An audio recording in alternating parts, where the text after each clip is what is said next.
दोस्तों नमस्कार। ये सोशल मीडिया का युग है। आप जो बात कह रहे हैं वो जहां पहुंचनी चाहिए वहां तक खुद ब खुद पहुंच जाएगी। आप किसी बात को कितना ही पर्दे में रख लें लेकिन वो चीज निकलकर सामने आ जाएगी। ये चुनाव में खासकर हो रहा है। जो लोकसभा चुनाव अभी हुआ, हरियाणा की 10 लोकसभा सीटों पर 25 मई को मतदान हो गया और 25 मई के बाद आज 1 जून है। आज 7वें चरण का मतदान हो रहा है देश के अंदर 54 सीटों पर। आज पंजाब में मतदान हो रहा है, चंडीगढ़ में मतदान हो रहा है, आज पश्चिम बंगाल में, उत्तर प्रदेश में, बिहार में, उड़ीसा में, तमाम राज्यों में आज मतदान हो रहा है। लेकिन हरियाणा के मतदान की चर्चा हरियाणा के नेताओं और लोगों में बहुत जोर से है। पूर्व मुख्यमंत्री मनोहर लाल भारतीय जनता पार्टी की काली भेड़ गिन रहे हैं कि बीजेपी के अंदर कितनी काली भेड़ हैं। वो चयन कर रहे हैं, ढूंढ रहे हैं कि आखिर कितने गद्दार थे पार्टी के अंदर, और नित्य नए रंग सामने आ रहे हैं। दोस्तों, एक और रंग सामने आया कल भारतीय जनता पार्टी की ही एक नेता का। भारतीय जनता पार्टी की गन्नौर के विधायक हैं निर्मला चौधरी। उनके पति हैं सुरेंद्र सिंह। सुरेंद्र सिंह का एक ऑडियो वायरल हो रहा है। हालांकि हम उस ऑडियो की पुष्टि तो नहीं करते, लेकिन वो ऑडियो बहुत तेजी से वायरल हो रहा है। उस ऑडियो के अंदर सुरेंद्र सिंह, जो निर्मला चौधरी के पति हैं, निर्मला चौधरी गन्नौर की विधायक हैं, विधानसभा में ठीक ठाक बोलती हैं, भारतीय जनता पार्टी की विधायक हैं, और गन्नौर आता है सोनीपत लोकसभा सीट के अंदर। और सोनीपत लोकसभा सीट पर हुड्डा साहब की और मनोहर लाल दोनों की प्रतिष्ठा दांव पर थी। कांग्रेस के कैंडिडेट यहां पर सतपाल ब्रह्मचारी और भारतीय जनता पार्टी के जो कैंडिडेट थे मोहनलाल बडौली, मोहनलाल जो है वो मनोहर लाल के भी और नायब सिंह सैनी के भी बहुत नजदीक हैं, क्लोज रहे उनके। तो मैं आपको बता रहा था कि सुरेंद्र सिंह हैं निर्मला चौधरी के पति, और सुरेंद्र सिंह की एक ऑडियो वायरल हो रही है जिसका मैंने पहले ही कह दिया कि हम उसकी पुष्टि तो नहीं करते, लेकिन वायरल बहुत तेजी से हो रही है। और उसके अंदर वो ये कह रहे हैं कि लाठी मारना बीजेपी को, सतपाल ब्रह्मचारी को जिताओ। आप सुनिए, इस ऑडियो को सुनिए आप। क्या हाल है भाई? संदीप सुरेंद्र चौधरी बोल रहा हूँ। सुरेंद्र चौधरी? मेरे भाई तू भूल गया, हम तो ना तेरे पिताजी गुजरे जब तू सिलेंडर नहीं लेकर रहता ऑक्सीजन के। हाँ जी बाबू जी, हाँ जी बाबू जी। आगे ध्यान, तेरे पे स्कॉर्पियो है ना? नहीं जी, स्कॉर्पियो तो सेल कर दी मैंने। अब कौन सी ले ली? अब तो टूर ट्रैवलर है 12 सीट। अच्छा। और गांव में क्या हालात है पार्टी के? अच्छे हैं जी। हेलो? हाँ अच्छे हैं जी। अच्छा, किसके? बीजेपी। बीजेपी ने छोड़ मार गोली सुसरी का बीजेपी का। खट्टर ने कुछ ना करे, तू ब्रह्मचारी की तरफ खुल जा, हमारी हुड्डा से बात होगी। ठीक है जी। आगे इलेक्शन लड़े, गांव में रुक कर मार दे कती जो है। चमार भी आ रहे, चमारा मैसेज दे दिया अपने, तो हमने मैसेज कर दिया है। ठीक है जी। और तुम कर दो है। ठीक है जी बाबू। राजेश को भी कह दिए, राजवीर को भी कह दिए, परिणो सरदारा जो बुढ़ा मर गया उसके पोते थे कह दिए, और तुम कह दो। ठीक है जी। चमार थारे साथ है, ब्रह्मचारी की खुल के कर दो। जहाँ भी है फोन कर दो, पूरे हल्के में कोई दिक्कत नहीं है। ठीक है जी साहब। हाँ, जहाँ भी एक बार निर्मल का आदमी जो है सारा जो है ब्रह्मचारी के जा रहे हैं। हम सारे गांव में मैसेज कर चुके A to Z। ठीक है जी। ये तो हम लोग देख रहे हैं, हमारा जो फोन में रह रहा आदमी उसको और कर रहे हैं। जब तू रहता था याद आ गई तो मगर तेरे को देता है ना बाबू जी। ठीक है भाई है। और आगे को काम हो बता दिए। 4 महीने साला इस्तीफा दिया ना, मगर काम तो कराओगे सरकार में है तो। हाँ ठीक है जी। आगे तो 4 महीने बाद है इलेक्शन। ठीक है जी।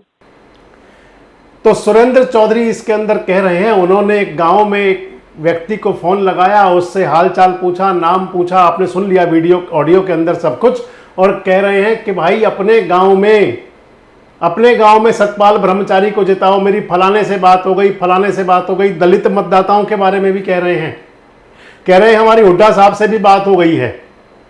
ये भी कह रहे हैं कि ज्यादा से ज्यादा 4 महीने की सरकार है, विधायक तो हम हैं ही, रिजाइन थोड़ा ही दिया है, काम तो इनसे अब भी करवा लेंगे। क्या मनोहर लाल की एक और तलाश पूरी हुई अगर इस ऑडियो को मान लें तो? अगर इस ऑडियो को ये मान लिया जाए कि ये सुरेंद्र सिंह ही हैं और वही सुरेंद्र सिंह हैं जो निर्मला चौधरी के पति हैं, तो फिर क्या ये मान लें कि मनोहर लाल की एक तलाश और पूरी हो गई, उनको एक और मिल गया, जिनकी वो कह रहे हैं कि बीजेपी के अंदर कितने भीतरघाती, कितने काली भेड़, वो जो सारे नाम दे रहे हैं अपनी तरफ से।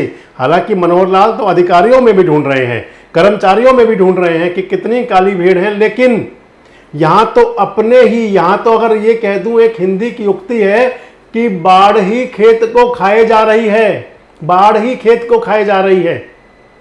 निर्मला चौधरी के पति का अगर ये ऑडियो वायरल हो रहा है, अगर ये सही ऑडियो है, तो फिर भारतीय जनता पार्टी के लिए इससे बड़ा परेशानी का दौर क्या हो सकता है। दोस्तों, एक ऑडियो और भी वायरल हो रहा था पहले।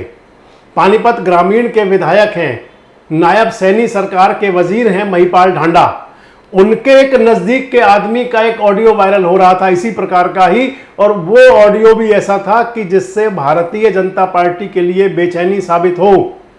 और बड़ी बेचैनी ये कि पानीपत ग्रामीण जो है वो करनाल लोकसभा में आती है, मनोहर लाल की लोकसभा में, जहां से मनोहर लाल चुनाव लड़ रहे हैं खुद। और वहां के लिए महिपाल ढांडा के एक समर्थक संदेश भेज रहे हैं, जातिवादी शब्द कह रहे हैं कि ज्यादा वोट मत दे देना। हद हो गई, हद हो जाती है ये तो। अगर बाढ़ ही खेत को खाएगी तो फिर खेत की रखवाली कौन करेगा। और ये केवल एक दो मामले नहीं है, ये तो ऑडियो वायरल हो गए। मैं आपसे कह रहा था सोशल मीडिया का युग है, 4 तारीख को गिनती होनी है, उससे पहले और बाद में ऐसे बहुत सारी बातें और भी आपके सामने आएंगी। ऐसी काली भेड़ तो भारतीय जनता पार्टी के अंदर अब की बार अगर मनोहर लाल जी दूरबीन लेकर ढूंढने निकल पड़े तो फिर वो फरीदाबाद में भी दिख जाएंगी, वो करनाल में भी दिख जाएंगी, वो रोहतक में भी दिख जाएंगी, वो गुरुग्राम में भी मिल जाएंगी, हिसार में भी मिल जाएंगी, सिरसा में भी मिल जाएंगी, जहां मनोहर लाल जी का भांजा भी चुनाव लड़ रहा था, अशोक तंवर। मतलब कहां कहां ढूंढा जाए। और मैं आपको जो बता रहा हूं, ये जो ऑडियो वायरल हो रही है, अगर ये सच है तो फिर मोहनलाल बरौली की खाट खड़ी करने के लिए तो यही काफी है। अगर अपने ही इस प्रकार बेगाने रहे, अपने ही नहीं इस प्रकार का अगर किया, तो फिर चुनाव में जीत वाली जो कौड़ी है वो कैसे हासिल हो, जीत की कौड़ी, जीत कैसे मिले। और मोहनलाल बरौली तो कई दिन से पहले से कह ही रहे हैं कि उनके साथ भीतरघात हुआ है। वैसे आपको बताऊं, निर्मला चौधरी हैं जो, ये यहाँ के सोनीपत के जो निवर्तमान सांसद हैं रमेश कौशिक, उनके भी क्लोज बताई जाती हैं। और रमेश कौशिक का तो नाराज होना, परेशान होना, दुखी होना लाजिम है और वाजिब भी है, क्योंकि उनका टिकट कट गया था। और यह भी बताया जाता है कि टिकट कटने के पीछे भी बहुत बड़ा षड्यंत्र था, बहुत बड़ा षड्यंत्र रमेश कौशिक की टिकट कटने के पीछे। आपको ध्यान होगा, रमेश कौशिक का एक ऑडियो वीडियो वायरल हो रहा था जिसको कहा जा रहा था कि ये रमेश कौशिक का वीडियो है। हालांकि पुष्टि हम उसकी भी नहीं करते, लेकिन कहा जा रहा था कि रमेश कौशिक का वीडियो है, अश्लील वीडियो था उसके अंदर। और उस अश्लील वीडियो की भेंट चढ़ गई रमेश कौशिक की टिकट। रमेश कौशिक बेचारे शांत होकर अपने घर बैठ गए। और रमेश कौशिक के लिए भी कहा जा रहा है, 2 बार के सांसद हैं, कई बार सरकारों में वजीर रहे, चौधरी बंसीलाल, भूपेंद्र सिंह हुड्डा, मनोहर लाल, इन सबके बड़े नजदीकी रहे, लेकिन बड़े बेआबरू होकर तेरे कूचे से हम निकले, वो स्थिति हुई रमेश कौशिक की। और अगर रमेश कौशिक की ये स्थिति हुई तो फिर उनकी तो बगावत बनती है। अगर उन्होंने कुछ किया है तो भैया, जिसका कटता है जातन लागी वो तन जाने, और क्या जाने पीर पराई, ये तो हमारी उक्ति है। तो रमेश कौशिक को तो वो चोट लगी जिसको वो साल रहे होंगे। लेकिन निर्मला चौधरी के पति का ये ऑडियो, वैसे मैं आपको बताऊं, निर्मला चौधरी मंत्री बनने की दौड़ में थी, हरियाणा सरकार में वजीर बनने की दौड़ में थी, और वो बन नहीं पाई। और उनके पति के ऑडियो से वो दर्द वायरल भी हो रहा है। आपको क्या लगता है कि क्या भारतीय जनता पार्टी में वाकई बहुत बड़ी संख्या में कुछ भीतरघाती लोग थे? आपको क्या लगता है मनोहर लाल, नायब सैनी और सुभाष बराला, मोहनलाल बरौली, ये तमाम जो नेता कह रहे हैं कि उनके साथ भीतरघात हुआ, पार्टी के अंदर भीतरघाती लोग थे, तो क्या इसका लोकसभा चुनाव के परिणाम पर असर पड़ेगा?